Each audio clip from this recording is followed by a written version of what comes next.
خوتي خواتاتي اهلا وسهلا مساء الخير عليكم يا جماعة الخير bonsoir عليكم وزول الفلاون j'espère que vous allez bien.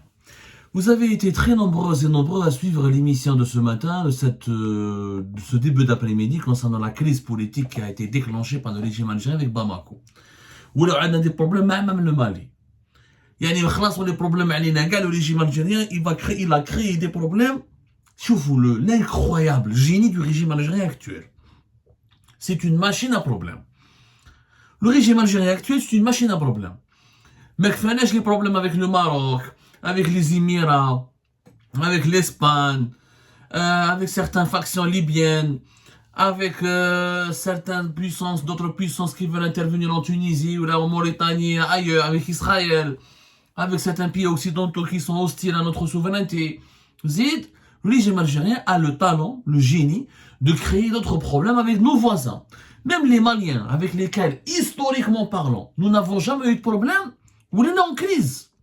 Alors, Lyon, on vous a parlé ce matin comment le Mali a protesté hier vigoureusement contre les gestes inamicaux des autorités algériennes, après avoir reçu un prédicateur salafiste qui veut jouer le rôle de l'opposant religieux, qui veut renverser l'actuel régime de transition au Mali, dirigé par les militaires et les colonels de l'armée malienne.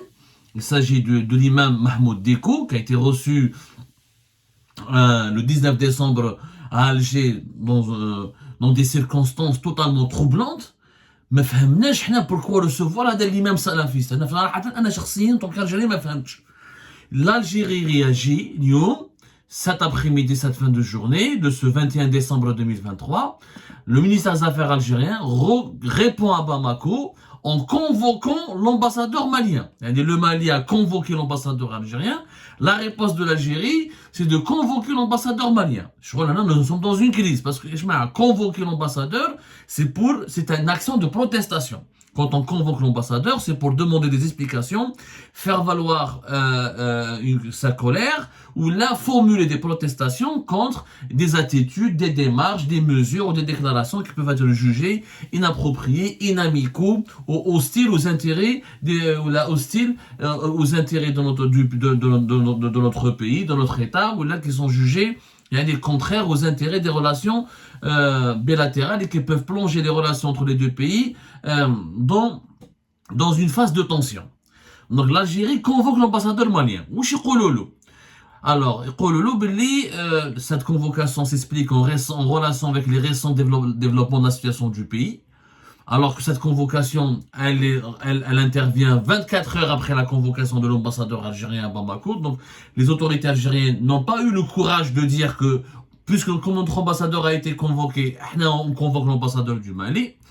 Dans le communiqué officiel du ministère algérien des Affaires étrangères, ils prétendent, c'est pour s'expliquer, pour parler des récents développements de la situation dans le pays.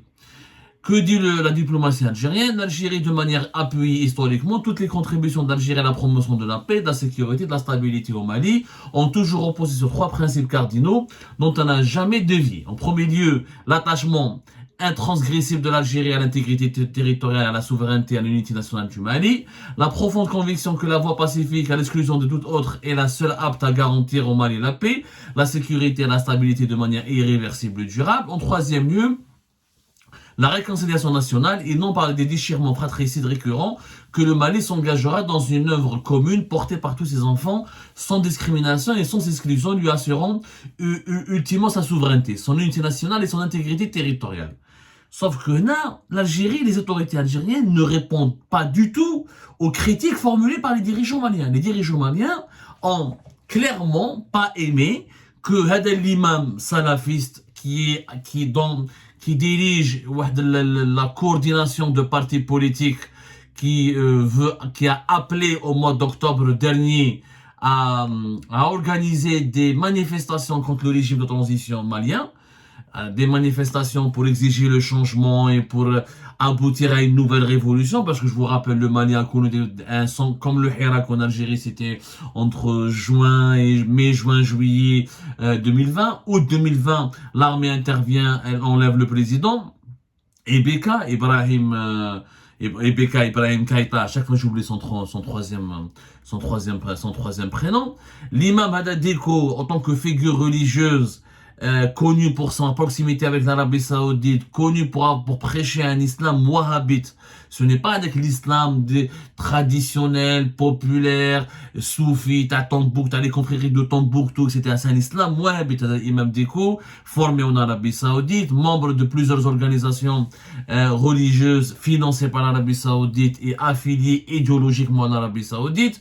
Donc, ce n'est pas ni un enfant de cœur. Le wahhabisme, on sait ce que c'est qu'en Algérie, le wahhabisme. Il a quand même nourri les dérives du islamisme radical des années 90. C'est une idéologie qui est totalement contraire à la vision que développe officiellement l'Algérie de l'islam et des rapports entre la politique et la foi, le rapport entre la société et la foi musulmane. Djabouh, donc, هذا الإنسان محمد Dicko n'a rien à voir avec le processus de paix. Mohamed Dicko c'est un opposant. Il dirige son propre groupe qu'on appelle la coordination des mouvements, associations et sympathisants de l'imam Dicko, qui n'accepte pas, qui ne reconnaît pas la légitimité du pouvoir actuel au Mali dirigé par les militaires et qui ne reconnaît plus le processus de transition et qui veut organiser des manifestations, qui veut renverser le pouvoir au Mali. Donc, وش دخل la paix, la réconciliation ومع هذا محمد Dicko. L'Algérie était officiellement chargée de gérer l'accord d'Alger de 2015. L'accord d'Alger concerne les groupes Touareg, les groupes armés de l'Azawad, les mouvements armés qui ont voulu en 2012 obtenir l'indépendance du nord du Mali parce qu'ils estiment que le nord du Mali est peuplé par les Touareg, ça n'appartient pas que les Touareg maliens et que d'autres tribus affiliées aux Touareg ou la voisine des Touareg ne peuvent plus vivre dans l'état malien. Et ce sont ces groupes-là qui étaient en train de dialoguer avec les militaires maliens. Le nouveau régime, qui ont toujours dialogué avec l'État malien depuis 2015, depuis 2014-2015 jusqu'à aujourd'hui. Mohamed Dicko, c'est un opposant, on n'a rien à voir avec les accords d'Alger. N'a rien à voir avec les accords d'Alger. Mais dis, je respecte la souveraineté du Mali, ou tu invites, tu déroules le tapis rouge à celui qui veut renverser le pouvoir actuel au Mali. Alors, donc, je suis désolé, là, je défends l'Algérie, mais l'Algérie n'a jamais accueilli un opposant qui voulait renverser le pouvoir de son pays, comme ça, à la présidence. Encore une fois, que l'ambassadeur algérien Bamako veut le rencontrer. Mais que les services secrets algériens veulent lui parler dans son propre pays. Mais comme ça, c'est du travail de l'information, c'est la politique, c'est du lobbying. Mais l'inviter, organiser une entrevue avec le chef de l'État, le président algérien, Al-Mouradia, et l'honorer, et que tous les conseils les plus importants du président soient là, ça veut dire que tu es en train de soutenir Cheikh Mohamed Dicko. Ça veut dire que tu es en train de soutenir quelqu'un, un salafiste, financé par l'Arabie Saoudite, très proche du courant du wahhabisme saoudien, et qui a une confrérie qui veut faire de la politique, et qui s'est emparé du pouvoir religieux au Mali, qui a maintenant des ambitions politiques. Ça, c'est contraire aux valeurs de l'Algérie. Nous avons nous-mêmes lutté contre le radicalisme religieux et son emprise sur la vie, et son activisme politique et ses dérives politiques. Une généalium, je reçois l'imam Mohamed Dicko, je le soutiens. C'est quand même. Alors, avant d'accueillir Mohamed Dicko, les autorités algériennes, depuis plus d'une semaine, ont effectivement rencontré pas mal de mouvements, des représentants des mouvements Touareg, qui mènent le mouvement pour le salut de l'Azawad, des mouvements qui mènent les rebelles, on les appelle les cadres stratégiques permanents, c'est une coalition de rebelles Touareg, parce qu'il y a une dizaine de groupes armés qu'on appelle la coalition des mouvements de l'Azawad. Il y a eu des rencontres, etc. Et encore, même cette démarche n'a plus de valeur. Je ne comprends pas l'Algérie. Les militaires maliens ont repris Kidal par les armes au 14 novembre dernier, aidés par les Russes. Les Russes qui sont censés... Je fais un moine le régime algérien. La politique internationale actuellement du régime algérien, je ne la comprends plus. Le 14 novembre, l'armée malienne a pris Kidal, qui échappait à leur contrôle depuis 2013.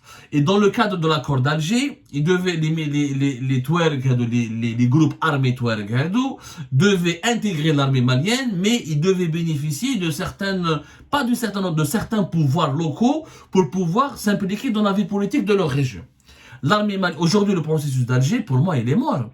Il est mort le processus d'Alger. Parce que l'armée malienne, elle a dit 1000 fois, elle ne reconnaît plus Elle parle, bon, hein, mais elle le dit, elle ne dit pas que je veux abandonner le processus d'Alger, mais elle veut imposer le contrôle de son territoire national.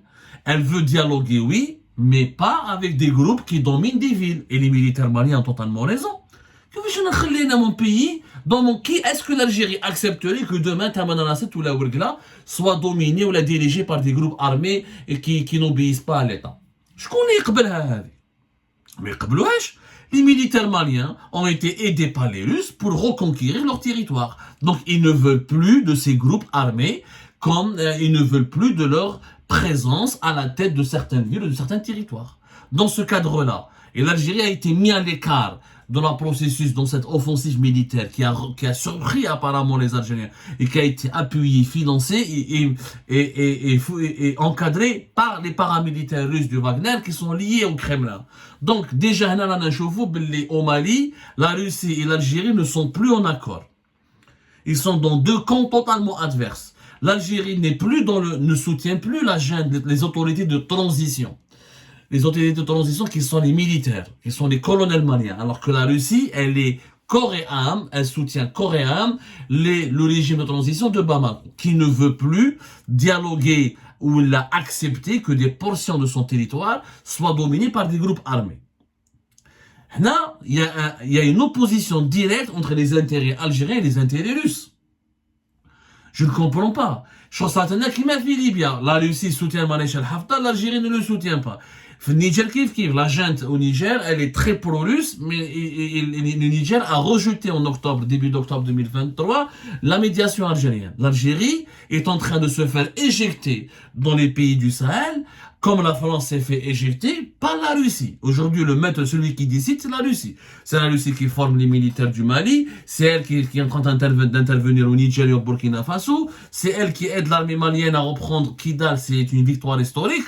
C'est elle qui est en train d'aider les Maliens à repousser les groupes Touareg jusqu'à au-delà des villes et des régions du nord du pays, alors que l'Algérie devait normalement imposer un accord de paix depuis 2015 qui devait obliger l'armée malienne à intégrer au sein de ses unités et qu'à accepter un nouveau mode de gouvernance du Nord. On va pas s'étaler sur les accords de 2015, c'est pas notre objectif. L'objectif de l'émission, c'est que l'Algérie, elle est out de cas. C'est-à-dire qu'au départ, on avait, en 2021, en 2022, durant toute l'année 2022 et une bonne partie de l'année 2023 et en 2021, quand les nouvelles autorités maliennes ont chassé la France, ont tourné le dos à la France, ils ont éjecté la France et ses lobbies en disant qu'on ne veut plus traiter avec la France. L'Algérie avait de bons rapports, elle était respectée, elle pouvait jouer le rôle d'intermédiaire. Même les dirigeants maliens, comme les militaires nigériens, se sont retirés, ont écarté l'Algérie parce qu'ils voient que l'Algérie, elle est en train de jouer le jeu des Occidentaux. Et l'Algérie, ils sont en train de parler le même langage que les Occidentaux. L'unité nationale, la souveraineté, on est avec la réconciliation. Mais est-ce que si les militaires maliens ne veulent pas se réconcilier avec ces groupes armés,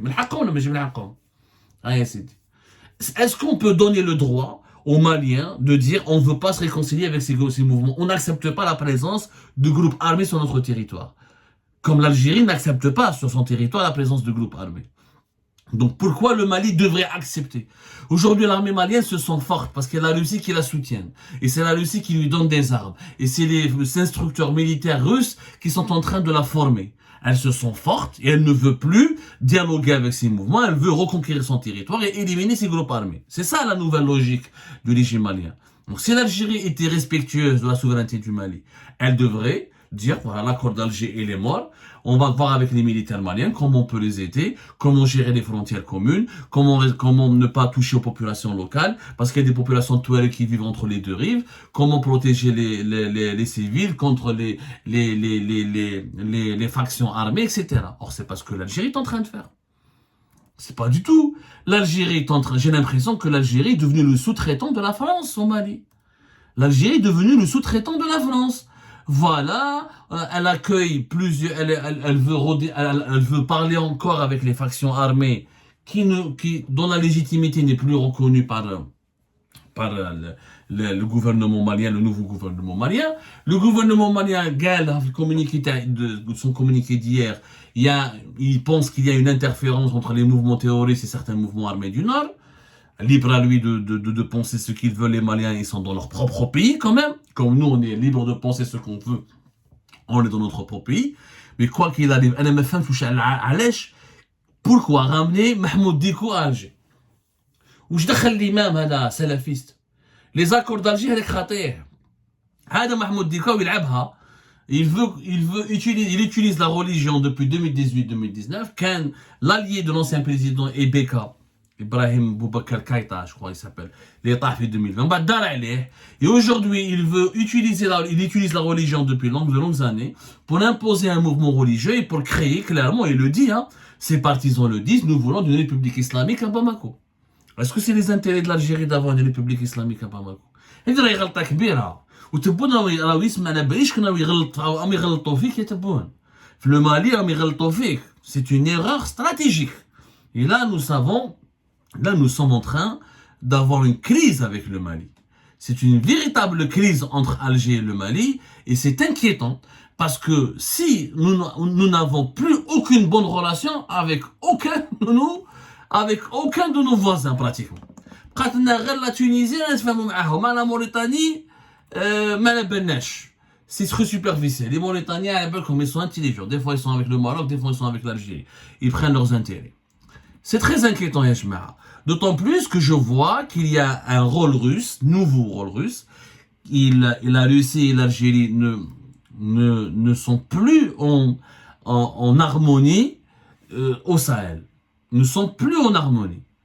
Je ne comprends pas. Ça m'inquiète et j'ai l'impression que toutes ces crises régionales déclenchées par la brutalité, le manque les maladresses du régime algérien peuvent menacer notre sécurité nationale et peuvent nous mettre dans des situations très indélicates.